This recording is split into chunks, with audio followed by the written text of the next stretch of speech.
Rode has made some iconic devices in the past. The Rodecaster Pro and the Rodecaster Pro 2 are the standard for podcasting audio. By the way, I just got back from TwitchCon. This is just the way my voice sounds now. But this could be another one of those devices. There were several times while I was figuring this thing out that I was completely blown away. So I'm actually going to be creating this entire video on this device, just so you get a gist of what this thing can do, with a little extra B-roll tossed in here and there so you can get some close-ups of it. But this is the Rodecaster Video, another podcasting device like the Rodecaster Pro, but this one, you guessed it, does audio and video. It handles the entire production. I can switch between camera angles, I can do split screen, I can do picture-in-picture, I can even let it go and let it take control of the podcast and switch the camera angles entirely by itself. So let's dive into this thing. Let's start with the top. Let's start with the face here, because I was actually super skeptical when Rode first showed me this device almost a year ago now in LA. I thought the interface was way too simple. The screen was way too small. There's no way this thing can run a podcast entirely on its own. You're gonna have to use a PC app to accompany it and to get anything done. I was very wrong. The bottom 6 here are your different camera inputs. You have 6 different camera inputs that you can switch between super fast. And the last one here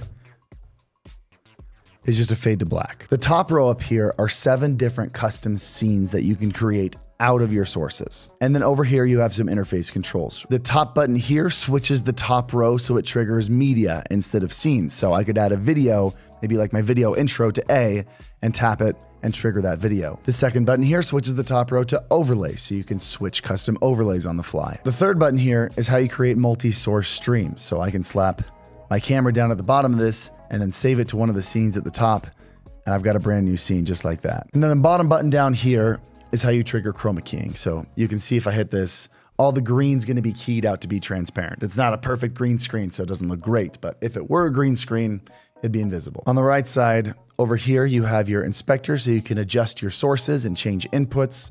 You have controls over your auto switching and also your transitions. You got these 2 dials up top. This one helps you control your interface down here, so you can see it's adjusting my menus. And this one is your volume control for headset 1, headset 2, and your speakers. And then lastly, you just have this big button over here to start recording or start streaming. And that's everything. Let's take a look at the back of the device.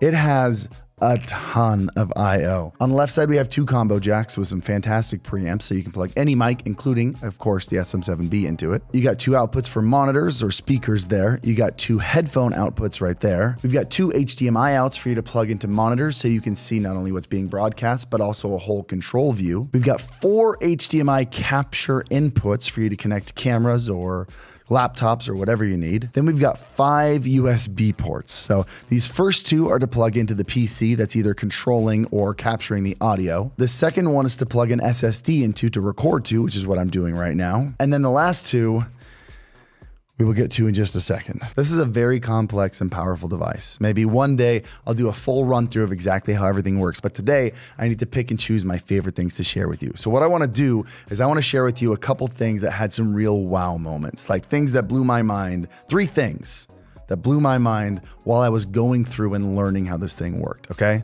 But before we do that, I wanna thank the sponsor of today's video, Owned.pro. If you're a streamer and you're just getting started, Owned.pro is a great place to start. You have access to over 10,000 different design elements to create your own style, hundreds of pre-made packages. You can change the layouts and the colors to match your style because every streamer is different. Your overlay should reflect you. It's also incredibly fast to get started with their setup wizard. You can do things like enter your socials once, and then anytime you add a widget that has socials in it, they're automatically added in there. You can create a complete custom package with labels, widgets, and alerts in a matter of minutes and immediately go live. And if you really want to go the extra mile and make the stream your own, you can access Own's widget library. You can create a whole thing from scratch, or just take a combination of anything I said. You can get started going live today in a matter of minutes using Own.pro. So use the link in the description down below and get started. Man, I sound like I've been smoking for like 40 years.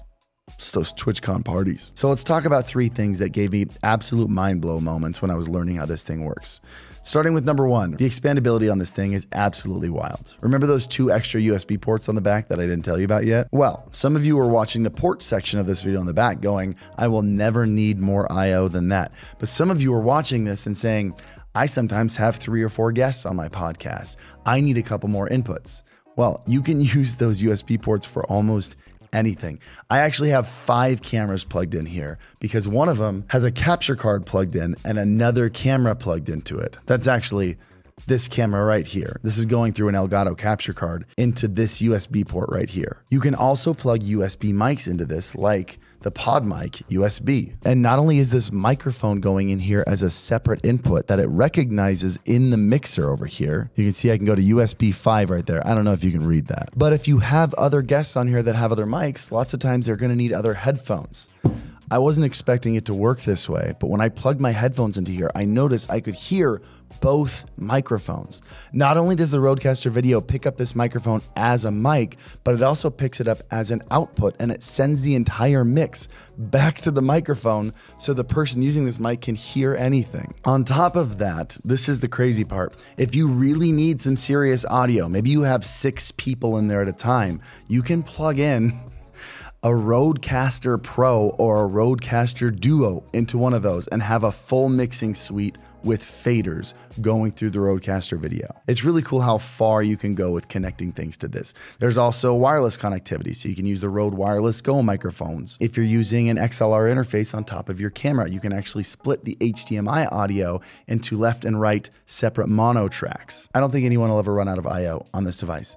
Mind blow moment number 2. The auto switching tool is really cool. Let me show you. You choose which scenes or sources you want to have available to auto switch to, and you link them to an audio input. I have camera 1 and 2 set to this microphone and camera 3 set to this microphone. So when I hold auto here, it's going to switch to one of these 2 cameras because I'm talking into this mic, and it'll switch back and forth the whole time because they're both linked to this microphone. But then when I talk into this microphone, it switches to the top-down camera. So you can have 2 different people talking, and whoever's talking the most, it'll automatically switch to that person. And you can also prioritize different camera angles. So you can see it went to my front camera a little more often because I highly prioritized it, and it went to the side camera less because I had it set to low priority. You can set up a podcast with scenes and sources and then just let this do the cutting for you. Really cool, and it works really well, by the way. The last thing that continuously blew my mind was not only is this thing incredibly intuitive in terms of setting up scenes, adjusting your mix, it was very easy. I think Rode managed to do a very difficult thing and create a very powerful, but also very simple interface that makes sense. But if you do feel like combining it with the app, it opens up the doors for so much more power. For example, you can do custom scene builds, which is how I did these 50-50 split screen ones. And if you go into the audio mixer here and click on any microphone input, there are a ton of different advanced effects that you can add to the microphone. You can even set different submixes for every different output so anyone on your podcast can hear exactly what they want to hear. There are 2 downsides to this device that I want to make you aware of. First thing, it's not going to be great for a streamer going live on Twitch or YouTube. It can do that. You can actually put your stream key in directly inside the app and go live either over Ethernet or over Wi-Fi. You don't even need a PC. But the problem is you can't add alerts to it. There's no browser source in here, so you can't have sub alerts, follow alerts, bit alerts, which are kind of integral to the Twitch streaming experience. I feel like that's something they could just add in later, and I really hope they do, because that would make this a really fully functioning live, like basically a streaming PC. The second bummer is something that they probably did just to save on cost. This is a $1,200 device, which if you break down everything it does, it makes sense. But the 4 HDMI capture inputs on the back are only 1080-60, and that's the maximum that it can record in. I feel like if they were to beef these up and make them all 4K, it would probably add a couple $100s to the device and start to push it out of the reasonably priced price range for what this thing does. Because I don't think this thing is really competing with other switchers on the market. I think this thing is competing with a PC, and you're going to be pretty hard pressed to find a PC that has 4 capture inputs, 2 microphone inputs, can record all of them at the same time, which I forgot to mention, by the way. You can record not only your final edited cut with all the cuts there, but also every single individual track separately as separate files. It's pretty wild. But finding a PC that can do that for $1,200, it's going to be a hard time. But that is still kind of a bummer, because this is designed to take all of those tracks recorded at the same time, throw them in your editor like DaVinci Resolve, and be able to recut them later for different kinds of content. But if you want to do full quality 4K, 6K content, you're going to have to record on your cameras separately and then sync those in the editor also and replace them basically. It's doable and it's not a huge deal. And if we ever end up doing a full-on tutorial on how this works, I'll have Dustin show you exactly how to do that. But if this could record 4K 30, it would save a lot of time. But that's the Rodecaster video in a nutshell. What are your thoughts? Leave them in the comments down below. If you don't have any thoughts, just leave your favorite emoji for engagement.